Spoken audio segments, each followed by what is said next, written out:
আপনি যদি প্রতিদিন 5 ঘন্টা ফোন নিয়ে কাটান, আর যদি আপনি এখনও 50 বছর বাঁচেন এবং একইভাবে আপনি আপনার ফোন ব্যবহার করেন, তাহলে আপনি আপনার জীবনের 10 বছর 4 মাস শুধু ফোনেই শেষ করে ফেলবেন।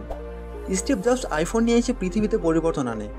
1 বিলিয়নের থেকে বেশি আইফোন বিক্রি হয়ে গেছে, কিন্তু স্টিভ জবস তার বাচ্চাদের কখনো আইফোন ব্যবহার করতে দেয়নি। ফেসবুকের প্রতিষ্ঠাতা মার্ক জাকারবার্গ সারাদিন ফেসবুকে বসে টাইম পাস করে না, কারণ তিনি জানেন এটা একটা ফালতু জিনিস। তিনি কেবল এটা নিয়ে ব্যস্ত থাকেন যে কিভাবে ফেসবুককে আরও বেশি আকর্ষণীয় করে তুলব, যাতে বেশি বেশি লোক এখানে এসে সময় কাটায়। 95% স্মার্টফোন ইউজার রাতে শোবার আগে তারা তাদের ফোন ব্যবহার করে। এই পৃথিবীতে অনেক রকম অ্যাডিকশন আছে।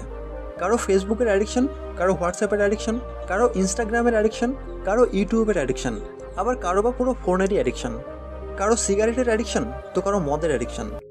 কিন্তু মনে রাখবেন, সিগারেট কেবল আপনার ফুসফুস খারাপ করবে, কিন্তু স্মার্টফোন আপনার পুরো জীবনটাই খারাপ করে দিবে।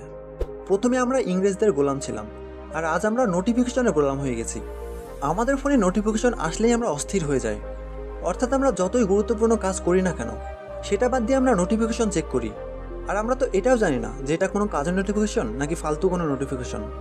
95% লোক তারা তাদের কাজের মধ্যেও নোটিফিকেশন চেক করে।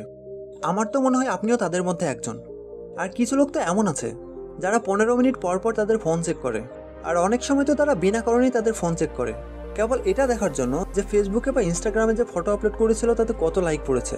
আর তারা এটা চেক করতে গিয়ে কয়েক ঘন্টা সময় সেখানে কাটিয়ে দেয়।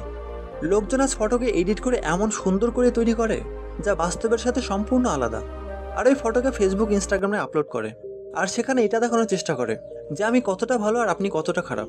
সোশ্যাল মিডিয়াতে যা কিছু দেখেন তার 90% ফেক। এখানে সব কিছু এডিট করে বেস্ট করে তৈরি করা হয় এবং এরপরেই লোকজনকে দেখানো হয়। কেউ তার রিয়েল লাইফকে এখানে দেখায় না। আপনি যদি কারো রিয়েল লাইফ দেখেন, তাহলে দেখবেন সবার জীবনে দুঃখ আছে, সবাই সমস্যার মধ্যে আছে, আর আমরা কান্না করছি ওই ফটোর সাথে নিজেকে তুলনা করে। যত বেশি আপনি এই ফেক দুনিয়াতে ঢুকবেন, তত বেশি আপনি নিজেকে কষ্ট দিবেন।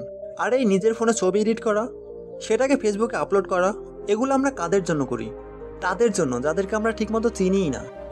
সোশ্যাল মিডিয়া ব্যবহার করার সময় যদি কাউকে আমাদের চেয়ে খারাপ দেখি, তাহলে তার সাথে নিজেকে কম্পেয়ার করে নিজেকে ভালো মনে করি।